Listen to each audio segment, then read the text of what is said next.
مستمعين، كنتمنى تكونوا بخير وعلى خير وفي احسن الاحوال يا ربي. ومرحبا بكم في القناه ديالي. لاول مره كيشوفني مرحبا به ومرحبا بكل المتابعين اللي ديما منورين القناه. اليوم جبت لكم واحد الوصفه اللي كيحماقوا عليها الصغار والكبار، سهله وبارده وزوينه في التقديم. كيكه طبقه ديال الفلون بلا فران ومكونات بسيطه وفي متناول الجميع. خليكم مع الفيديو. وباش نوجدوا هاد الحلوى غادي نحتاجو ان شاء الله 2 بيضات، كاس ديال السكر، كاس الزيت، كاس الحليب، نص كاس د الماء فيه قهوه سريعه الذوبان، فاني، دقيق على حسب الخليط، وعندنا شويه الملحه وخمارات. وبالنسبه للمكونات كيكونوا واجدين في كل دار، وخا تكوني مبتدئه هاد الوصفه غادي تنجح ليك ان شاء الله. بالنسبه لطريقه التحضير كناخذوا واحد البول كنديروا 2 البيضات مع السكر كنضربوهم، وكنزيدوا الزيت، من بعد الحليب والفاني، شويه الملح، وكنزيدوا هذيك القهوه حتى هي، وكنزيدوا كاكاو. بالنسبه تقدروا ديروا كاكاو مر الا بغيتوا. وبالنسبه للكاكاو مر على حسب نتوما حتى لين بغيتوها زعما تكون اللون ديالها مغلوق بزاف ولا شويه. وكنبداو نزيدو الدقيق شويه بشويه حتى كنحصلوا على الخليط. بالنسبه للخليط ما كيكونش ثقيل، كيكون خفيف شويه، ماشي خفيف بزاف ولكن شويه. بعد ما كنخلطوا العناصر كاملين كنخويو الخليط في القالب ديال الكيك. يا اما كنكونوا دهنينو بالزبده ورشينو بشويه ديال الدقيق، يا اما كنفرشوا ليه الكاغيط وكندخلوه الفران على درجه الحراره متوسطه حتى كيطيب 150 درجه من الفوق ومن التحت. وخليكم مع تكمله الفيديو حتى نبغي نصايب فلون اللي غادي ندير من الفوق ونرجع لكم.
طنجره ولا كاسرونه. وكنديروا 2 معالق ديال السكر. بالنسبه للفلون على حسب الحلاوه، نتوما تقدروا تحكموا في الحلاوه، كاين اللي كيبغي الحلاوه بزاف، كاين اللي كيبغيها عاديه، كاين اللي كيبغي الحلاوه ناقصه.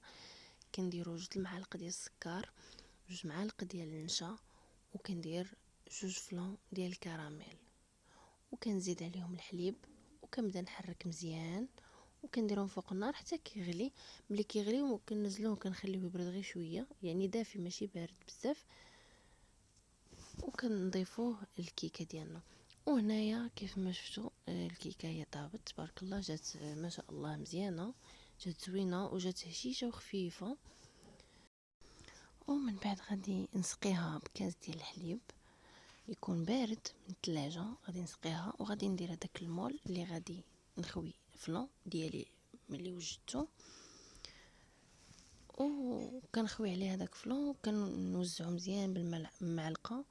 ومن بعد كندخلوه الثلاجه على الاقرب هاد السوايع، ومن الافضل تخليوه ليله كامله باش تدراسها وكتجيكم في التقطيعه كتجي زوينه. ومن بعد ملي تنخرجوها تنزينوا على حسب الرغبه، يا اما بالكوك شكلاط ولا شكلاط محكوك ولا حتى شويه الفواكه الا بغيتو، هكا الكركاع بيستاج اي حاجه بغيتوها. وكنشربوها مع قهوه ولا اتاي. وسمحوا لي ما ذكرتش انه قبل ما كنخوي هذاك فلون اللي طيبته كنضيف عليه 2 فلون ديال الكراميل، وكنخلطهم مزيان وعاد كنضيفهم. وخليكم مع الفيديو حتى الاخر.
الحلوه ديالي ملي وجدات كتجي على هذا الشكل هذا، راه كتجي رائعه والمذاق يا سلام.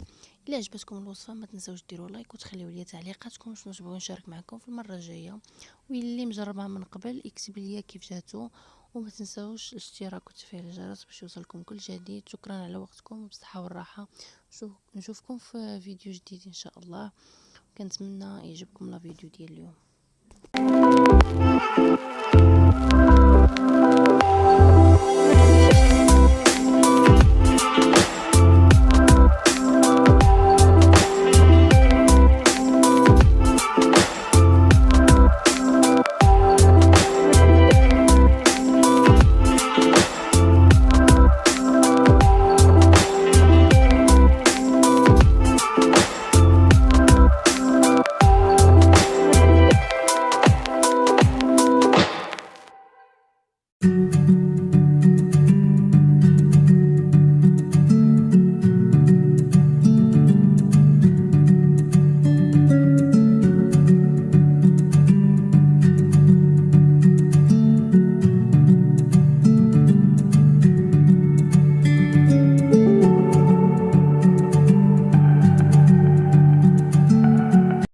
وكيف ما شفتوا كتجي على شكل، انا راني قطعتها لكم باش تشوفوا كيفاش كتجي من الداخل.